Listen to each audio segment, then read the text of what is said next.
If you store your guns properly. So not just anyone can get to them. I'll feel safer when I'm playing outside. Safer when walking home. I won't have to tell so many family members. I'm sorry. I won't hear as many scary stories. Or scary news reports. I won't have to hold someone's hand and shout you're gonna make it. And I won't have to tell my kids, this isn't a drill. Please. Please, Please. Please. Please. do it for us. For us. Do it for us. Your family, friends, and neighbors are all counting on you. Never let your gun get into the wrong hands. If you own a firearm and are not using it, please be responsible and be sure that it's stored in a safe place. Remember, always, lock it up. For more information on firearm storage safety, visit ncpc.org. Here's your check.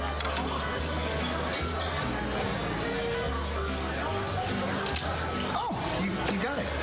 You know, since I got rid of my car, I really enjoy walking. Okay. Got it. No. Getting pulled over for buzz driving could cost you around $10,000 in fines, legal fees, and increased insurance rates. Oh, you're home early. You live with your mom? That'll set your game back a few years. Buzzed, busted, and broke. Because buzz driving is drunk driving.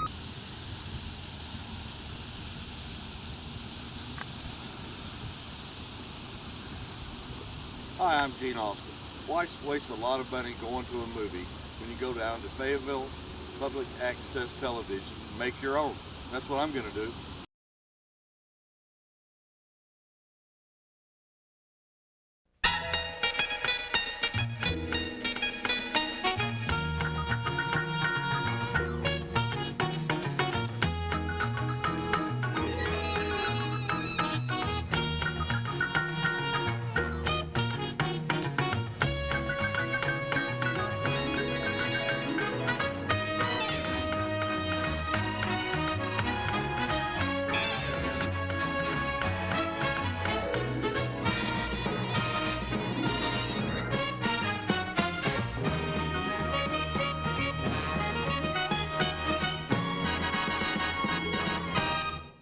Hi, with us today is Art Hobson, Professor Emeritus at the University of Arkansas, and Art has written a book, Tales of the Quantum. Art, how are you today?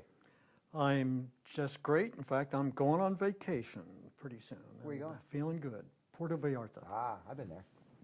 So, a lot of people were wondering, why did you write this book? It seems to be like physics for non-scientists. Well, I got retired in 1999. Yeah.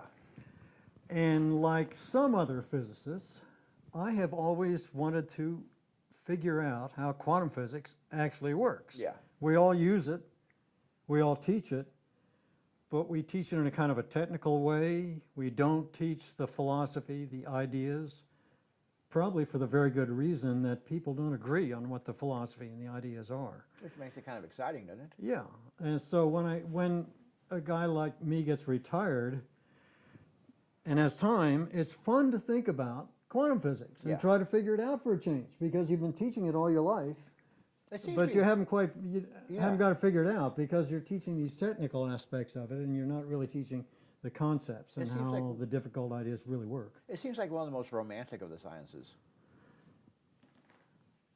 Yeah, I suppose so. I think science is all pretty romantic because it's about ideas. Now, here's something that kind of rocked my world when I was a kid in school, say 10 years ago. When I was a young boy, we learned that the universe is made up of atoms. Yeah. But such may not be the case. No, in fact... now be gentle when you're shattering my... Well, Leo, I hate to say it, Richard, but the world is not entirely made of atoms. In fact, it's only about 3% or so made of atoms. The other 97% or so is, well, most of it's dark matter. We don't know what it is. It's, excuse me, most of it's dark energy. Right. And we don't know what it is. It's about 73% or something that's dark energy. Whatever that stuff is, it's making the universe accelerate. Now it's pushing on the universe. That's a relatively new discovery, isn't it? Dark energy? 1998. Yeah. When they discovered the accelerating universe. They thought the universe was slowing down. Right. and might collapse back Yeah. because it was slowing down.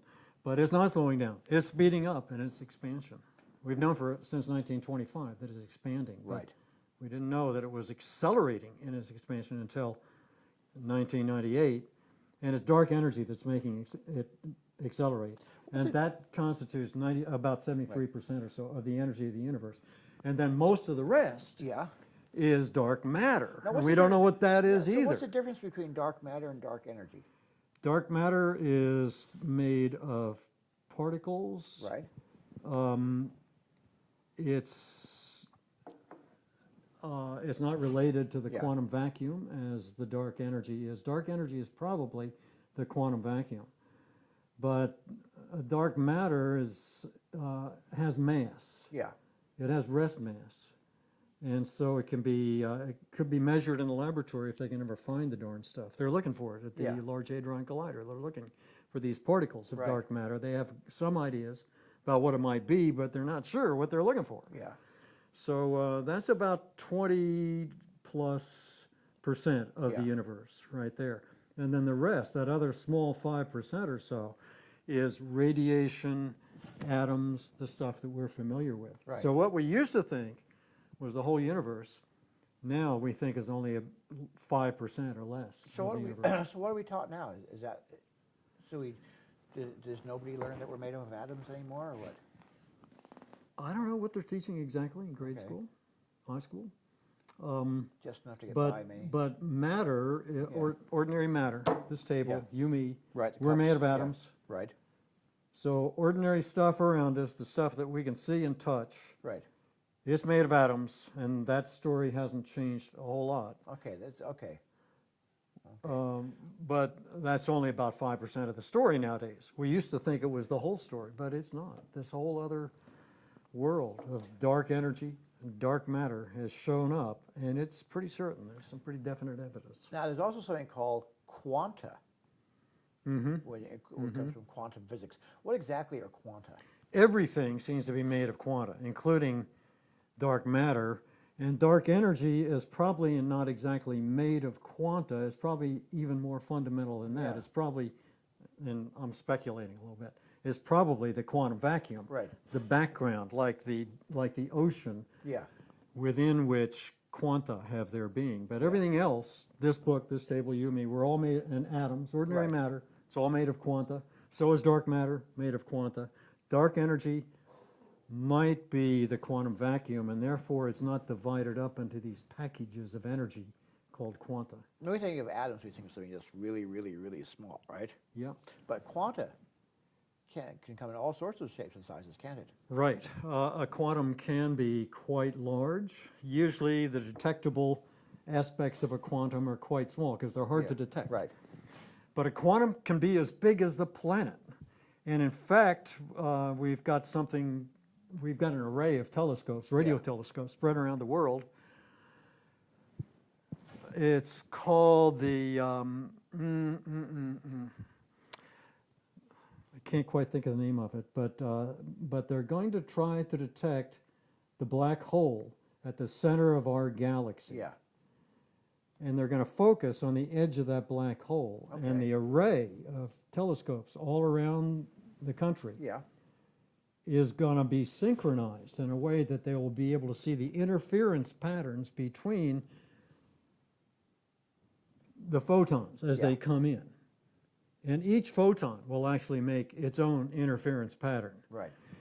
And the array will be able to see the details of that pattern. And so what these photons are is they're objects as large as the entire array. Okay. But they collapse into a particular place, Yeah. into one part or the other, into one radio receiver or another in the array when they get to the array and interact with it. But as they come from this far distant place, the edge of the black hole at the center of our galaxy, these things are huge. Right. In principle, every quantum fills the universe. Yeah. De Broglie, a famous quantum physicist, said that long ago. But not so that you could detect it every place. Right. But these will be detectable over a very large area. So quanta can be very large. Usually what you see of a quantum is only very small. Okay. Atoms are made, an atom is a quantum, and an atom is also made of quanta called protons, electrons, neutrons. Now talking about how big a quantum can be, isn't there a problem in quantum physics with measurement? That's one of the real fundamental issues in quantum physics. How do we actually detect, what's exactly the process for detecting or measuring these things? You know, there's quite a mystery about that. It's the deepest of the questions, I think, that still exists in quantum physics. Is there anything that's generally agreed upon about measurement? Probably not, except that it's a quandary, and it's been disagreed about for a long time. Right. And Schrodinger's cat seems to illustrate the quandary to some extent. Now, Schrodinger's cat, for most people, especially people who read science fiction, Schrodinger's cat is the cat in the box with the gun. If the gun if the gun goes off, is the cat dead or alive? Is that basically what Schrodinger's cat is? Yeah. The cat is really a detector for a radioactive nucleus. You can have a Geiger counter as the detector for a radioactive nucleus just as well as a cat. If you can connect the Geiger counter to the cat in such a way that the cat will die if the Geiger counter clicks, but you don't have to have the cat. It's essentially a radioactive nucleus just connected to a Geiger counter, something that can detect the decay of a nucleus. And there's a kind of a conundrum in that situation. Some people think that if you arrange things so that you don't look at the nucleus, put it all in a black box. The nucleus and the Geiger counter. Don't look at the Geiger counter. Don't look at the nucleus, either one. Keep it in the black box. Then the decay doesn't happen until you look in the box. But that's not true. There are experiments that disprove it, actually. Okay. So modern physics, or what would you think of as modern physics, is about 300 years old? Yeah, since Galileo, that would be, or maybe since Copernicus, that would make it 400 years old. Since Galileo, 350. Since Newton, 300. So it's 3 to 4 centuries ago that modern physics starts. Copernicus was more the first modern astronomer, you might say. Yeah. Would you say that Newton is like the father of quantum physics? No. Who would be the father of quantum physics? Well, there are several fathers. I'm not sure you could name one. Okay. But one, Max Planck. Yeah. Erwin Schrödinger, Niels Bohr. Albert Einstein, although he never really agreed with quantum physics and didn't exactly much like it, as far as I can tell. He seemed kind of hostile to the a little bit hostile to some of the ideas, especially this measurement idea and any of the vague ideas, difficult ideas about the quantum and about the philosophy that goes with it. He had a famous saying, God doesn't play dice with the universe. He didn't believe in quantum randomness. Right. He thought there was a more ordered, more predetermined world behind that apparent randomness. Right. The way there is a more ordered world behind a coin flip. You flip a coin, you have 50% chance of getting heads, 50% chance of tails. Seems pretty random when you flip it. But you know, if you follow every detail, the details of the tension in the flipper's thumb and what's the air resistance and what are the elastic properties of the coin in the table, and all of that, include all of those details, and you can predict whether it's going to come out heads or tails, because a coin is big enough that massive enough, and the whole experiment is large scale enough that quantum physics doesn't really enter into it. Yeah. So you can analyze it with non-quantum ideas. So we wrap our ignorance about the coin. We don't know how tense the thumb is, how far it is above the table, elastic properties, all that stuff. We wrap our ignorance about all that stuff in probabilities, and we note that other things being equal, it's as likely to come up heads as tails, and so you get 50% heads, 50% tails. And with a good coin, that's pretty much what you get. Yeah. It's a funny thing, though. The quantum is more random than the coin. Really? You can find differences. You can find differences. They've done experiments of this sort. I don't know if it's actually been done with a coin, but they've done it with classical objects. There is no classical experiment whose randomness is as perfect as the randomness of quantum physics. Really? For instance, if you were to ask some oddball question, like in a million flips of that coin, how many times do you get maybe 10 heads in a row? You'll get a few. I mean, there's a certain chance that it's 1/2 times 1/2 times 1/2, 10 times. It's that large a probability, whatever that is. One chance in 1,000 and something, or that you get 10 heads in a row. The random experiment, an equivalent random experiment with quantum physics would get you the precise expected number of 10 heads in a row, whereas you won't necessarily get the right number statistically over many tries. Try the million, in other words, try the million throws several times. See how many times you get 10 heads in a row, and the quantum experiment will come out more accurately, more purely random than the coin experiment. Wow. There's nothing more random than the randomness of quantum physics. And my chapter 6 in the book is called Perfect Randomness. There's really nothing to equal quantum randomness. And so these days, if you want a randomizer, if you want to really set your blackjack or your game of chance to true randomness, so that it really is random, and there's no hidden regularities anywhere, use a radioactive decay or something quantum like that. Okay. Or something called a beam splitter, where one photon hits a beam splitter and has a 50-50 chance of going that way or that way. You do that experiment time after time, it's like heads and tails with a coin, only it's better. Okay. Now I was fascinated by something you wrote. You said there can never be, and I should have known this, but there can never be a part of space where there is nothing. Right. There used to be arguments about this, and maybe there still are, but most of us think that the universe is made of fields. Several kinds of quantized fields. Right. Kind of like the magnetic field that you can see operating right here in such a simple experiment between these two magnets. Right. There's something in here. There's something in the space that's reaching out from the one magnet to the other and causing the other magnet to move around. Right. And causing them to come together and make kind of a cool sound. Yeah. There's a magnetic field between the two. The magnetic field is one example of a quantized field. Actually, it's connected with another field called the electric field, so it's called the electromagnetic field. The two go together into one field these days. And it's one important example of a quantized field.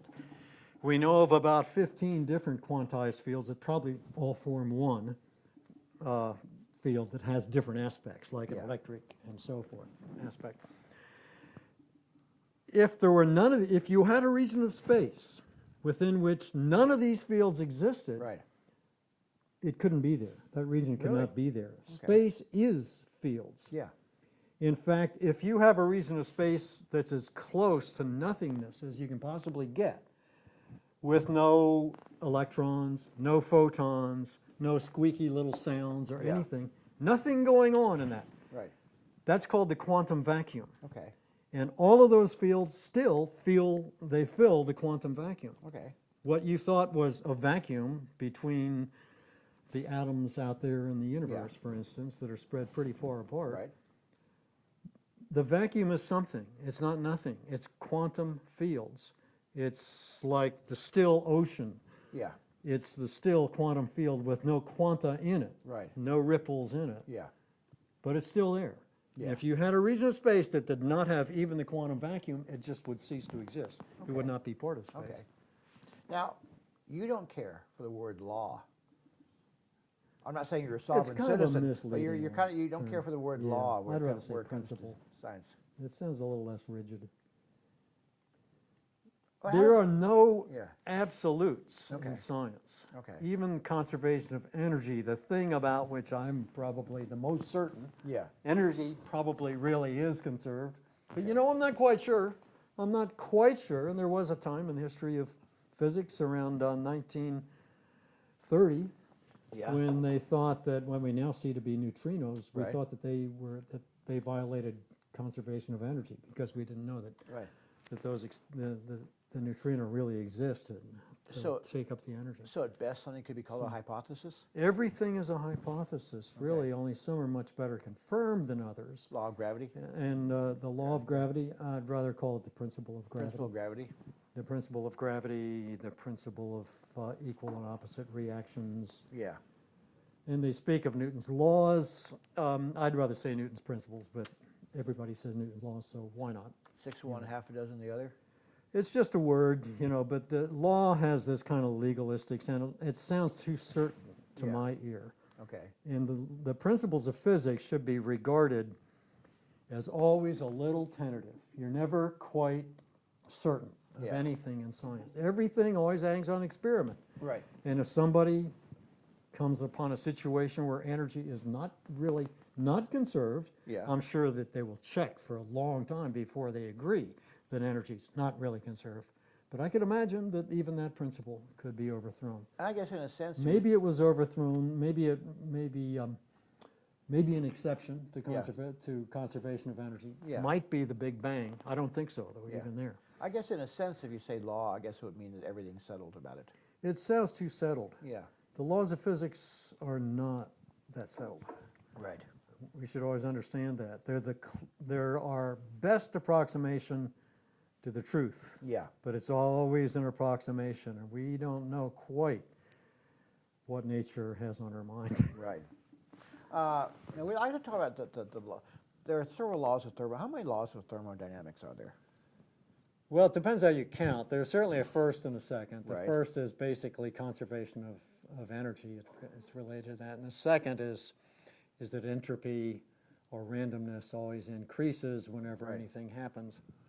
There might be a zeroth law that's the law that that's the idea that everything comes to equilibrium eventually. Yeah, I think Jeremy Rifkin write a book about entropy back in the 80s? Yeah, it was a nice book. It was a nice book. He relates it to some social things. It's a nice book. Yeah. I like Rifkin. I heard him speak. He gets a little overboard sometimes on some of his physics.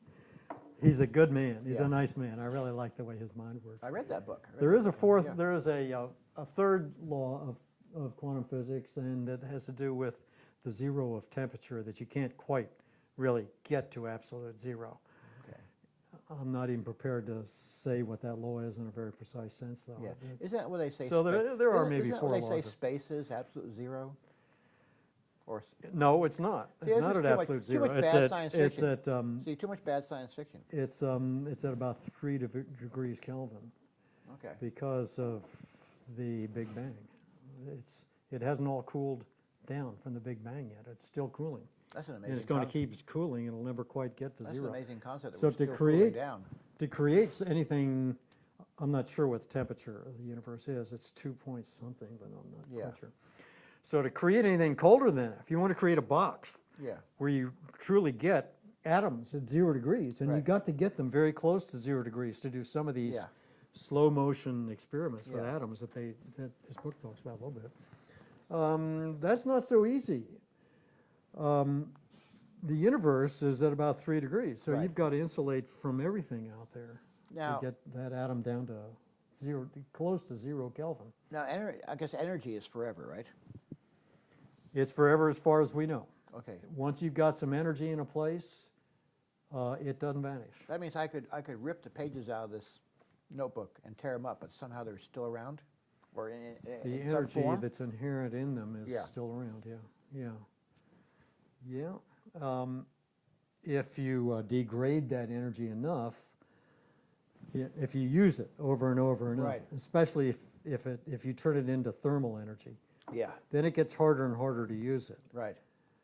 And there's a specific way, and the second law of thermodynamics tells you what that way is. You need a heat engine to use thermal energy. Okay. But it's hard to use thermal energy. You can't use all of it. So you degrade it when you turn it to thermal energy. Okay. Until then, you haven't really degraded it, if you can just be smart enough to figure out how to use it. Yeah. Okay. You have one episode. One of your chapter titles is "Every Measurement Creates Other Universes." That sounds like the inflationary Oh, this is the many worlds Yeah. idea. Okay. I'm sorry, yeah. This is one of the interpretations of quantum physics, and in my opinion, it's daffy. Yeah. People have invented different interpretations of quantum physics in order to get around this thing called the measurement problem, the Schrodinger cat type problem. And one of the alternative theories that goes beyond quantum physics, this is not quantum physics, it's more than quantum physics, it adds to it in order to try to explain Schrodinger's cat and stuff. One of those theories is that when a measurement occurs, a bunch of other universes are created. And, and that measurement comes out. The problem is that according to quantum randomness, when you do an experiment on a quantum object, there's a number of different ways the experiment could come out. Right. And only one of them is going to come out that way. Yeah. And that's kind of hard to conceive of, that you got all of these possibilities and really only one is going to occur when the others were possible just a second ago. Now when they say other... And so people invent the idea that the other possibilities happened. They actually happened so that you don't have to explain away the non-occurrence of all the other possibilities. And that's what makes quantum physics so romantic. You could say Yeah, that, yeah. yeah. Dream up Right. other universes in which all the other alternatives happen, one of them to each universe. Right.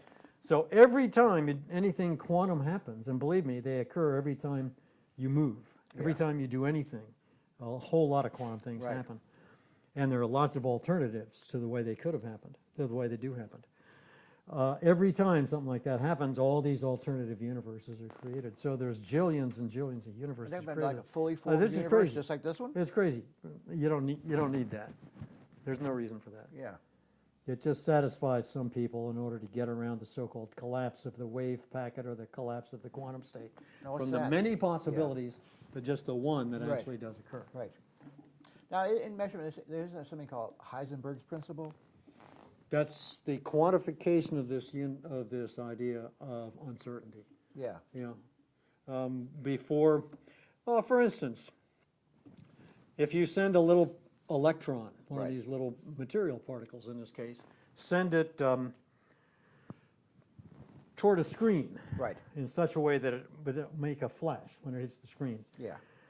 As it approaches the screen, it's not, depending on what you do to it before it approaches the screen, that electron is actually spread over a region. Okay.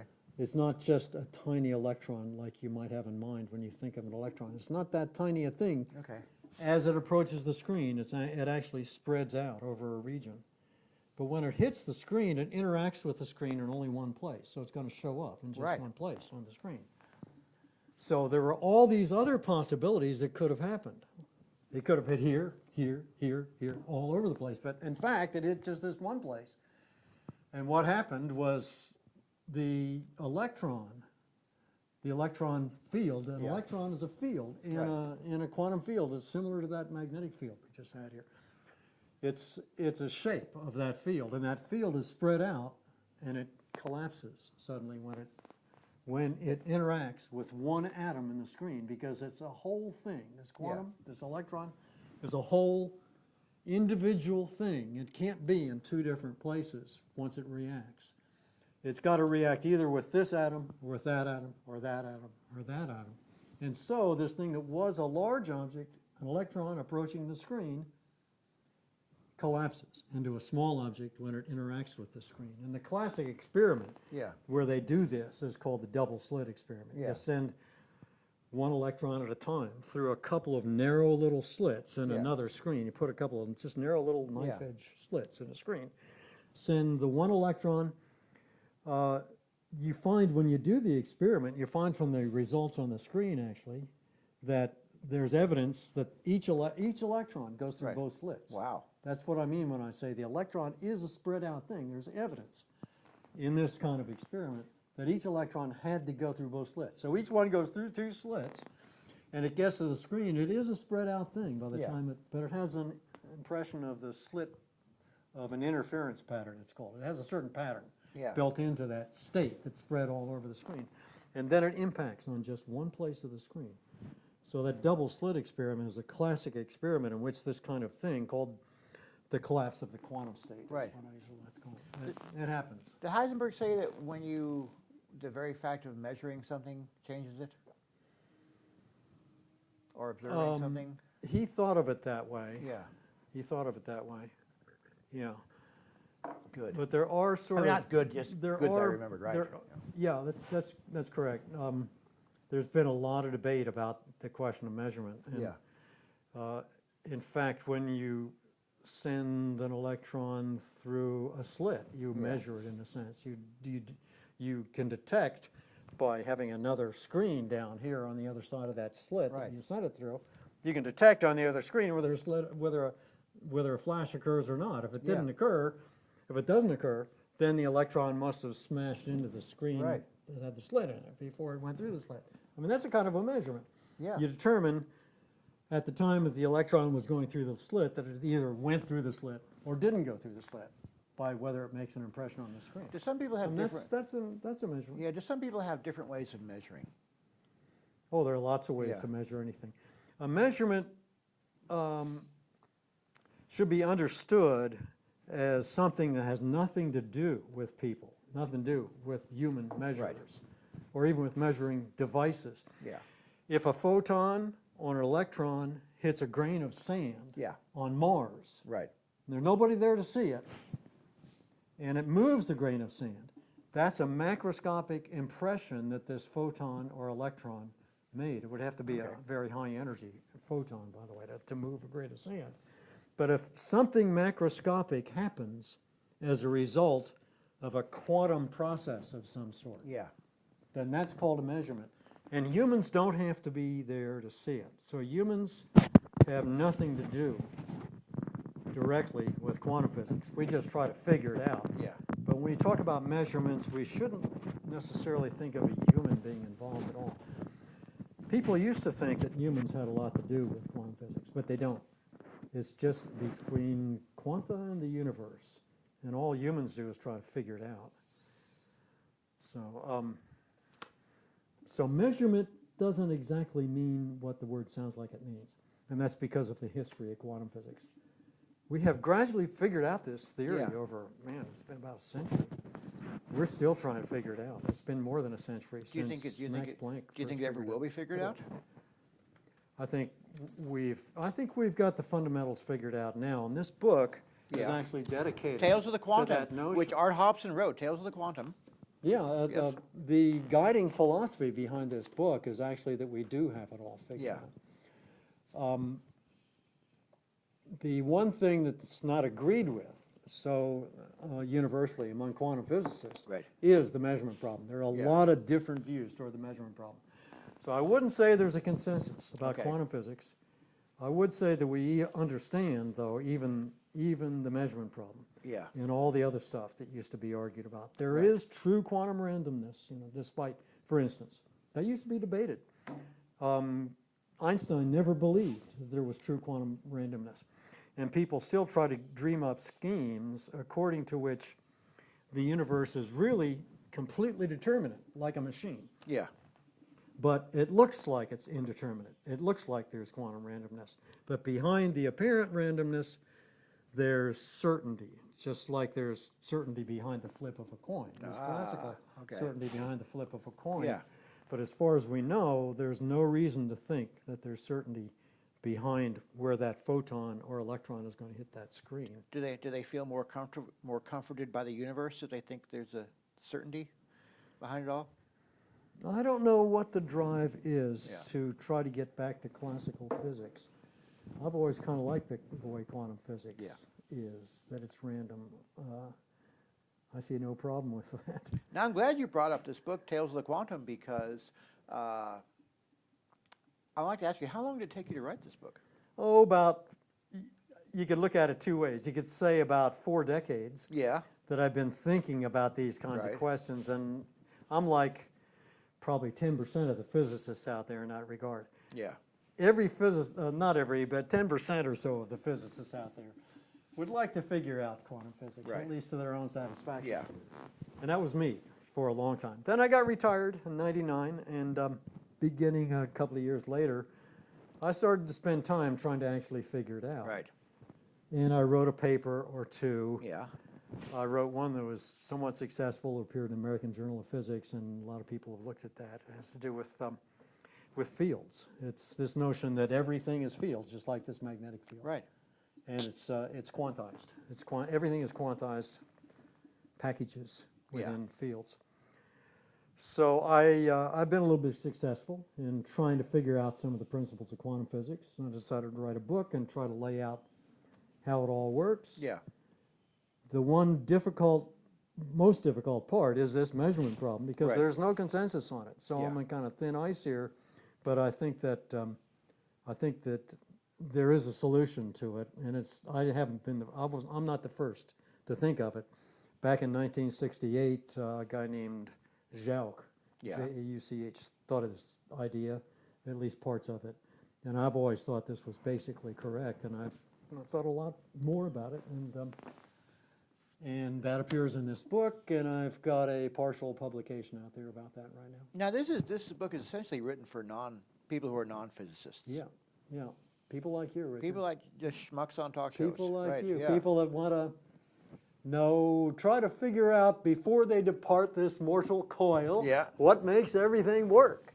And what makes everything work is, for one thing, quantum physics. I think it's probably the most fundamental theory of all. Now, you just finished teaching a class. Yeah, it was using fun. this book as I as a would technique. invite your viewers to participate in a class like that sometime. This is one of the OLLI classes, Osher Lifelong Learning Institute. Right. Used to be called adult education, but they're not necessarily adults. It's for people who have time to engage in various pursuits. They've got a course in photography and courses in geography. Now, where is that? Is that the university or where? It's through the university, and it meets in a couple of places outside of the university, in town, a couple of facilities that the university owns. It was a lot of fun. I had 24 people in there. It was great fun. And so we had 6 two-hour lectures. It was a little more serious maybe than some of the other courses are. I mean, they're all kinds of different OLLI courses. So go online, Google on OLLI, and see what that's all about. It does happen here in town, and it will happen again this fall and again in the spring. And I will probably teach another course, again called Tales of the Quantum, like the book. Okay. Probably do that next fall, I don't know. Now, here's a tale of the quantum I want you to explain to me.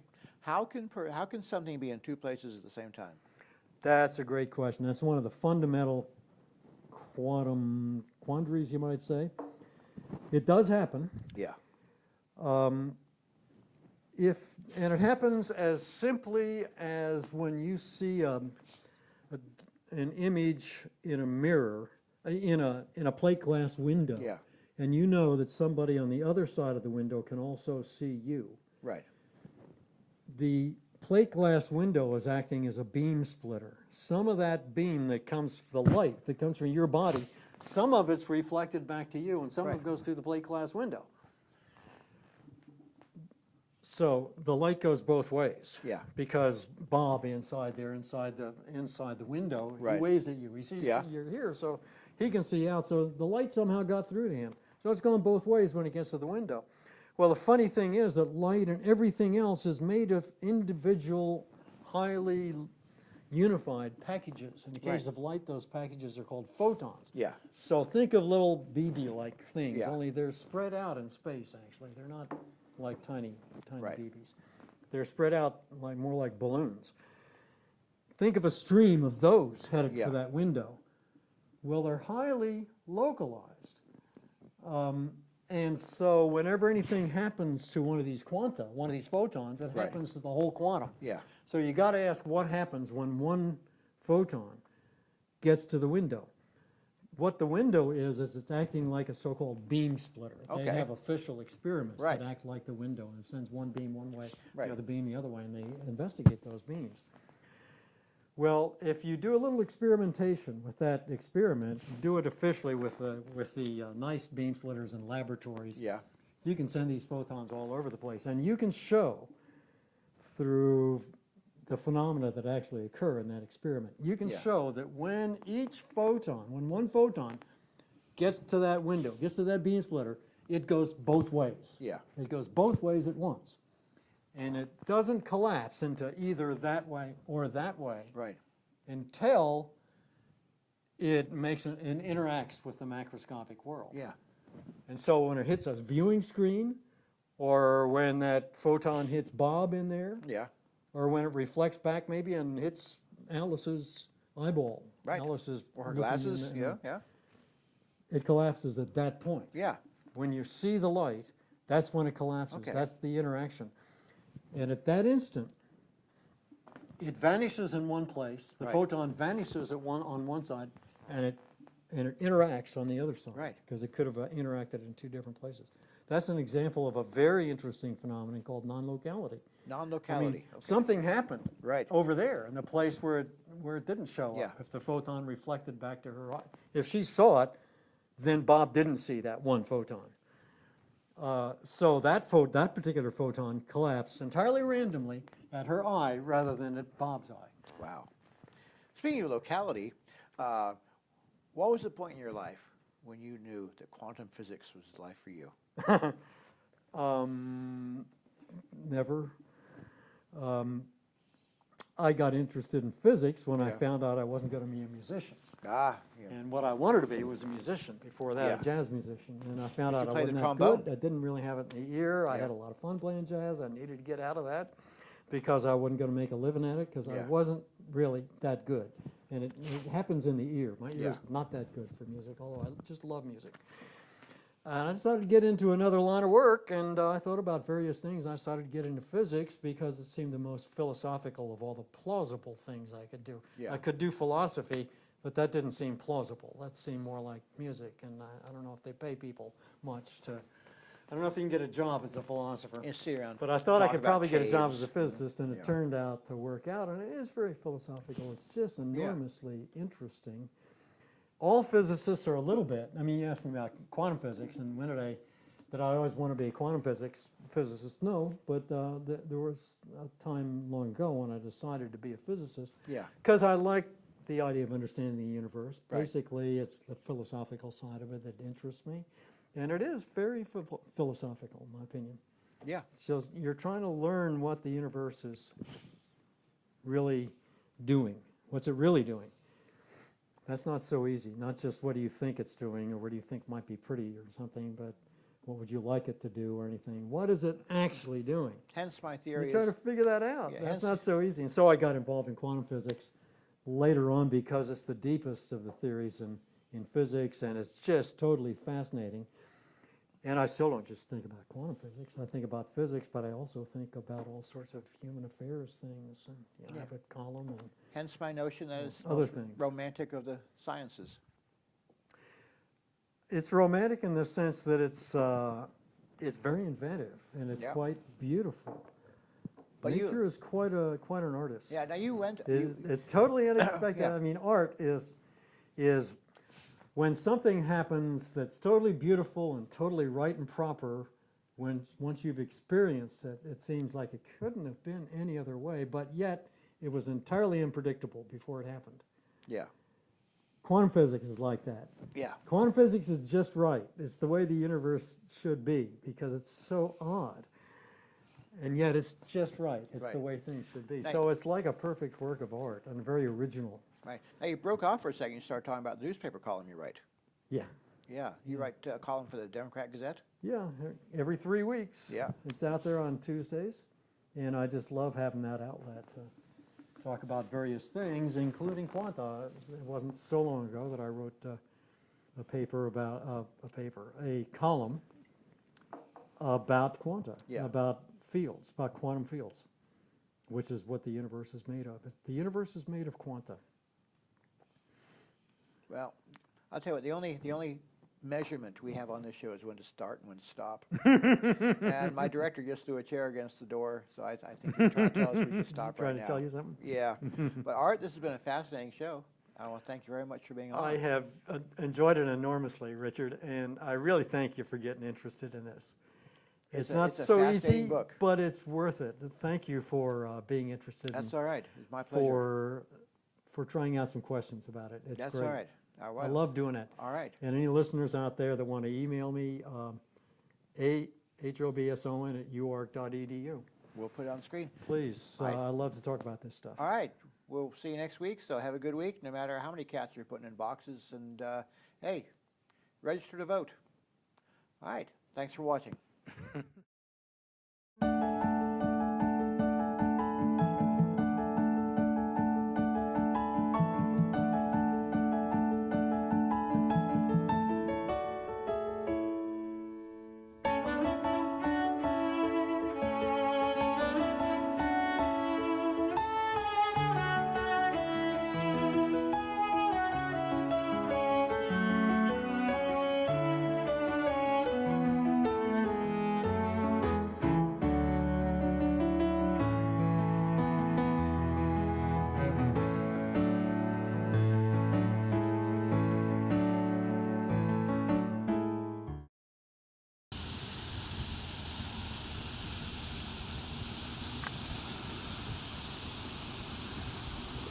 Hi, I'm Gene Austin.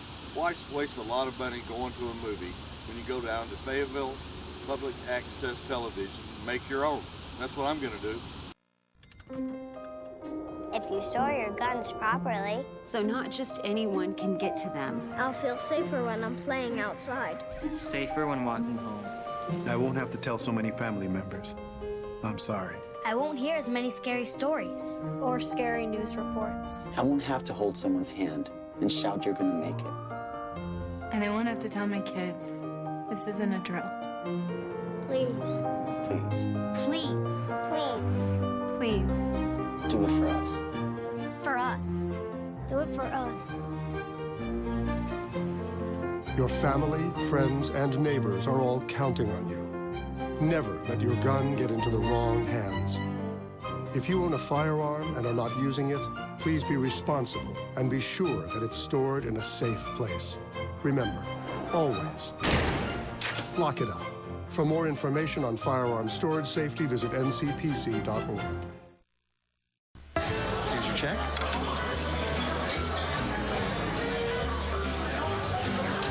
Oh, you got it. You know, since I got rid of my car, I really enjoy walking. Okay. Got it. No. Getting pulled over for buzz driving could cost you around $10,000 in fines, legal fees, and increased insurance rates. Oh, you're home early. You live with your mom? That'll set your game back a few years. Buzzed, busted, and broke. Because buzz driving is drunk driving. Woodland Park Waltz.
This song is called Sweet Music. It's about following your inner desires and your inner bliss.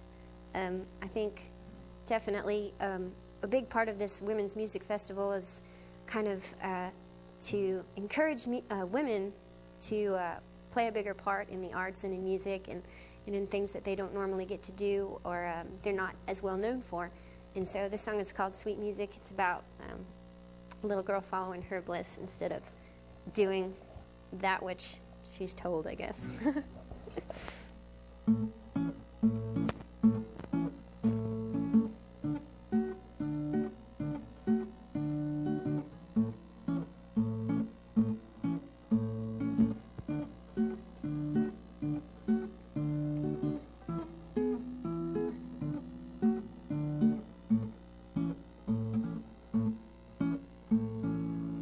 Mama said, grow up and be a doctor.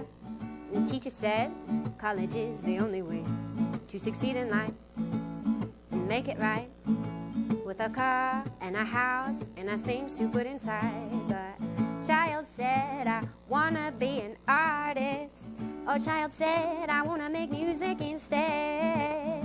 I don't need all of those things that you say. Just some food and some clothes and a place to lay my head. 'Cause wherever I go, I'm gonna make that sweet music. Wherever I go, I'm gonna make that sweet music. Wherever I go, I'm gonna make that sweet music, babe.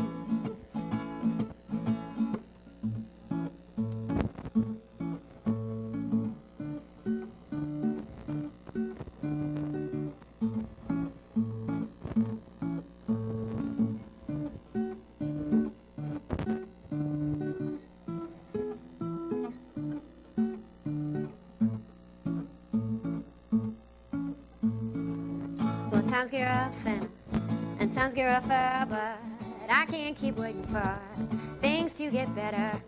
'Cause all I have is this present moment, and by God, I'll be damned if I let it go wasted. When I'm feeling blue, I know just what to do. I'll sit back and make myself a little tune, 'cause I've got two hands that can make drums from tables. As long as I'm breathing, I know that my voice is able. Wherever I go, I'm gonna make that sweet music. Wherever I go, I'm gonna make that sweet music. Wherever I go, I'm gonna make that sweet music, babe. Wherever I go, I'm gonna make that sweet music. Wherever I go, I'm gonna make that sweet music. Wherever I go, I'm gonna make that sweet music,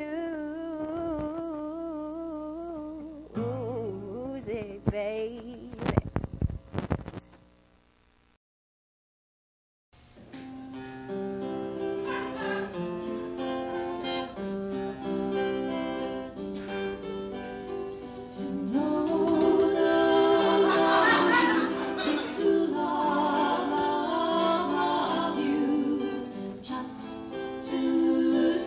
Smile.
Speaking of poultry, which is actually a pretty cool way to do that. Very good. Lisa wrote a poem, the Poets of Arkansas, or The Great Chicken Poets the of Great Arkansas. Chicken Poets of Arkansas. Are you ready for the Great Chicken I'm Poets ready of for the Arkansas? Great Chicken Poets of Arkansas. Let me backtrack in case anyone has joined us late. I am from San Francisco, and I drove across country and came to Arkansas actually by accident. And when I arrived in Siloam Springs at the visitor center, I had this experience recorded here in this here poem, which is a true story. It's called The Great Chicken Poets of Arkansas, or You Say Tomato and I Say Tomato. Clearly, she didn't want to be there fielding tourists at the Visitor Information Center, Siloam Springs, Arkansas. Boredom dripped out in her sighs and fingers grazing tired across a map. Here a river, there a lake, everywhere a good time. Nevertheless, she was helpful, if by rote. Miss Arkansas Information at last became inexplicably animated as I neared the exit. Tourism is very important to Arkansas. It's the #2 industry? Yes, right after poetry. I perked clean out of my interstate days. Nobody told me poetry was big business in Arkansas. Poetry, I repeated, incredulous. Oh, yes, she puffed. Chicken, turkey, all kinds of poetry. Well, I'd just come from a cowboy poetry festival in Oklahoma, so why not chicken poetry? My informant chirped merrily, why, there's Tyson and Cargill and, no doubt, famous Arkansas chicken poets, I deduced. Inspired by my interest, she crowed, yep, we've got more farms than anywhere else in America. Farms? Ah. Everything I really needed to know about the Arkansas accent, I learned in that exchange with the poultry pep gal at the visitor center, Siloam Springs, Arkansas. But you didn't turn around and go back. No, I didn't. It really had to sink in for a while. The enormity of what I had just experienced.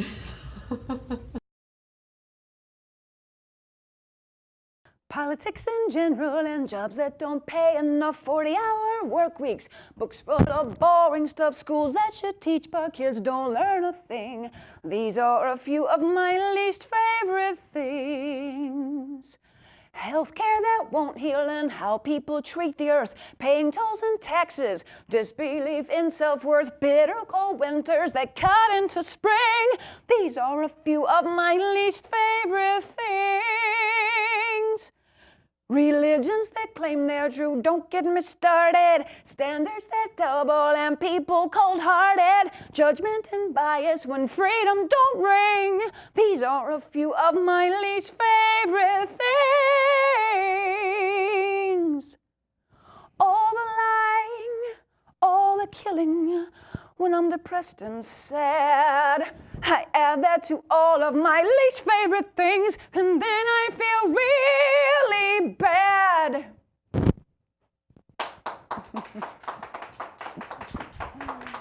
Feel like Julie Andrews or something.